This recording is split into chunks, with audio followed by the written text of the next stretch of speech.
Nos últimos anos eu venho me dedicando a estudar sobre comunicação não violenta e vários outros temas que complementam esse olhar para as nossas relações, para o nosso comportamento, para como a gente se posiciona diante da vida e diante das pessoas, especialmente na hora das nossas conversas.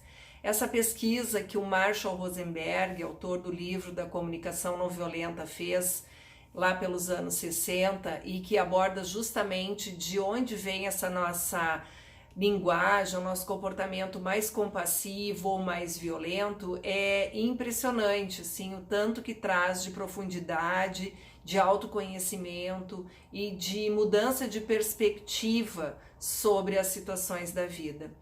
E através desses estudos eu resolvi sistematizar, vamos dizer assim, um método que eu chamo Vamos Aprender a Conversar, porque esse foi o grande despertar que eu tive estudando sobre esse tema. A gente não aprende a conversar. Em nenhum momento da nossa vida a gente tem um treinamento, uma disciplina, nem na universidade, nem na pós-graduação, que nos ensine como nos posicionarmos através da nossa expressão com as pessoas, de modo que sejamos mais assertivos e que tenhamos aquilo que a gente realmente espera, que é um diálogo onde ambas as partes possam se expressar. Então, nesse método que eu criei, que eu chamo Vamos Aprender a Conversar, eu vou caminhando por um processo que começa com a autoconexão.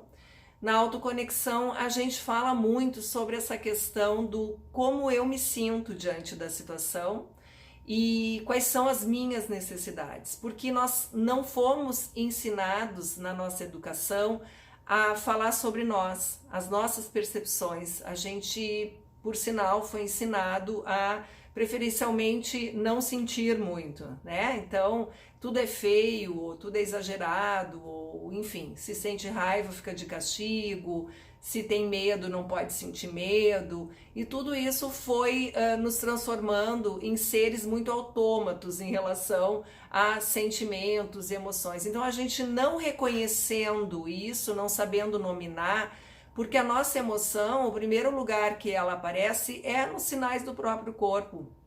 É muito difícil controlar emoções, é praticamente impossível, mas a gente pode sim aprender a reconhecê-las e a administrá-las, né? Isso é o que está a nosso dispor, é a nossa possibilidade, isso é o que a gente também chama de inteligência emocional. Mas para isso eu preciso aprender a perceber, a reconhecer e a nominar. Então, nessa parte da autoconexão, a gente trabalha justamente essa questão. Como eu me sinto, o que é importante para mim e o que eu quero contar para o outro sobre isso. Então, é um primeiro trabalho muito de olhar para mim, né?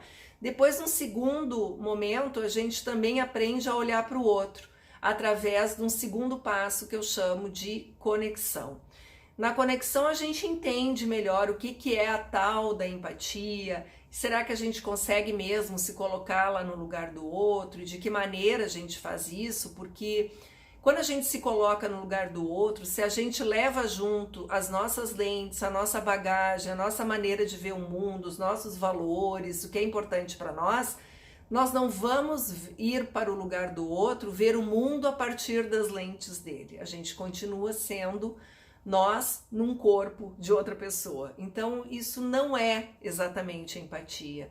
A gente também entende que existem diferentes níveis e tipos de empatia, que a gente pode ter uma empatia mais cognitiva, mais emocional, uma empatia mais compassiva.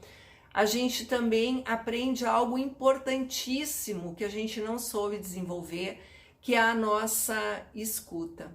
A nossa escuta, ela é extremamente bloqueadora, ela impede que o outro se sinta escutado. E a gente faz várias coisas enquanto escuta outra pessoa que não são legais, mas a gente não sabe disso. Então, nesse método, a gente vai aprendendo sobre todos esses olhares.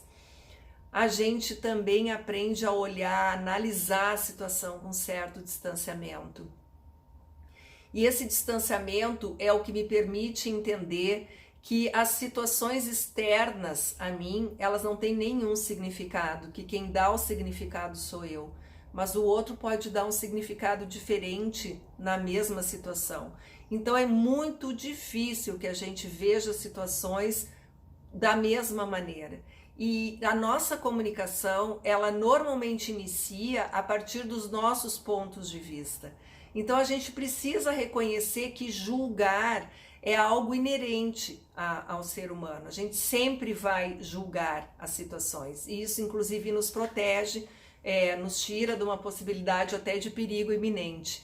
Mas entender que a gente está julgando é importante para que a gente possa fazer uma reflexão e dar um passinho para trás e passar a olhar a situação com um pouco mais de distanciamento, aprendendo a escutar qual é o ponto de vista do outro e alinhar em qual página a gente está quando a gente começa a conversar. Então, qual é o meu ponto de vista disso? Qual é o teu ponto de vista?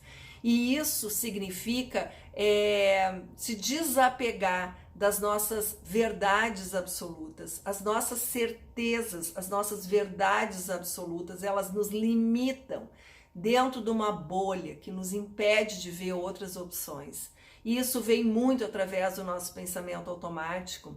E o nosso pensamento automático é aquele rapidinho que vem quando a gente julga, tá certo, tá errado, é culpado, merece ser punido, toda essa questão, né, que a nossa educação nos ensinou com muita potência, né, da recompensa, da punição, e tudo isso vem muito automático em nós. Então, é muito importante a gente diferenciar um pensamento automático do pensamento criativo, por exemplo, onde a gente olha as coisas mais na intenção de resolvê-las e não de ter razão, de estar certo, né? Então isso ajuda muito também que a gente se equilibre mais e olhe as coisas de uma outra perspectiva.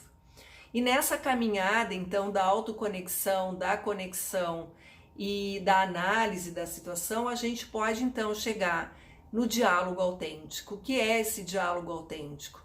É essa proposta de falar com muita verdade, coisa que a gente tem extrema dificuldade, porque a gente não quer magoar o outro, porque é melhor engolir o sapo, porque é melhor eu concordar. Então a gente vai sempre se colocando nesse posicionamento de não expor claramente o que a gente gostaria de dizer. Mas aí a gente precisa entender que tem uma diferença entre autenticidade e sinceridade. E a sinceridade, ela traz a nossa verdade através de uma acusação do outro. Tu nunca atende o telefone, tu não presta atenção em mim, tu não faz nada do que eu peço, tu sempre esquece de fazer isso.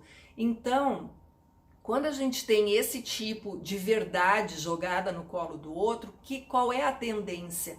Que ele vai se fechar, que ele vai se proteger, porque ele está sendo atacado. E possivelmente ele vai atacar de volta. Então a escuta dele não fica mais aberta ao que está me incomodando. Ela fica, na verdade, fechada e a pessoa passa a atacar para se proteger, né? Então esse é o diálogo normal que a gente tem quando a gente está sendo sincero. Quando a gente usa da autenticidade, a gente expressa na primeira pessoa. Eu me sinto triste quando tu chega atrasado, porque para mim é importante pontualidade, é algo que eu prezo muito. E eu gostaria de fazer uma combinação contigo para que isso não acontecesse mais, porque para mim realmente é muito importante. Então a gente fala sobre nós, sobre o que é importante para nós, sobre o que a gente gostaria que o outro fizesse, mas a gente está aberto a escutá-lo, a conhecer qual é a verdade dele, quais são as possibilidades dele, como ele vê isso e se está ok para ele esse acordo, né? A gente aprende muito a colocar limites, né? É muito importante a gente dizer não. Entender também que ser empático não é resolver o problema do outro, porque nessa ânsia que a gente tem de ser querido, de ser amado, de ser valorizado, de ser importante na vida do outro, a gente pula lá na frente, a gente nem escuta qual é a necessidade de fato da outra pessoa e muitas vezes a necessidade dela é só ser escutado. né? E não que a gente vá lá resolver por ela. E a gente vai tirando a possibilidade, ao resolver as coisas para o outro, a gente tira a possibilidade dele do protagonismo. E a gente faz isso, inclusive, com os nossos filhos, desde criança, quando eles já vão podendo ter esse desenvolvimento aí de aprender a resolver as coisas por eles, de ter um amadurecimento emocional, a gente vai impedindo isso. Então, gente, tem muitas coisas que a gente precisa aprender e eu quero dizer para vocês que eu aprendi isso há pouco tempo, só em 2018 eu tive contato pela primeira vez com esse tema e eu fiquei muito surpresa e muito agradecida e hoje essa é meu propósito de vida, levar essa informação para as pessoas, porque trouxe tanta clareza para mim, trouxe outras possibilidades. Eu hoje sou uma pessoa que, para me posicionar com muita força, olha, eu preciso ter muita certeza. Eu também checo as informações, eu vou atrás de saber se aquilo é verdade ou se não é. Eu também, antes de ficar contando histórias para mim sobre o comportamento do outro, sobre as atitudes do outro, eu pergunto, eu quero saber. Então isso estabelece um outro nível de diálogo e traz para nós muito mais leveza, muito mais segurança, muito mais certeza de como conversar. E esse medo de dizer a verdade, ele vai embora. Então é muito legal e eu fico muito feliz de hoje ser uma das tantas pessoas aí que felizmente estão trazendo essa linguagem da comunicação não violenta para espalhar pelo mundo. E eu quero te convidar também, então, a conhecer mais sobre o meu trabalho e a conhecer o método Vamos Aprender a Conversar. E no meu site, Vamos Aprender a Conversar, tem todas essas informações. Eu quero te convidar também a me seguir nas minhas redes sociais e acompanhar os conteúdos que eu venho postando para contribuir também, para trazer mais clareza sobre tantas coisas importantes para nós, nossos diversos papéis da vida, desde pais, colegas, líderes, né? Enfim, nossos relacionamentos amorosos. Para tudo isso ajuda muito a gente compreender como ter um diálogo mais autêntico. Então, eu te convido para acompanhar o meu trabalho.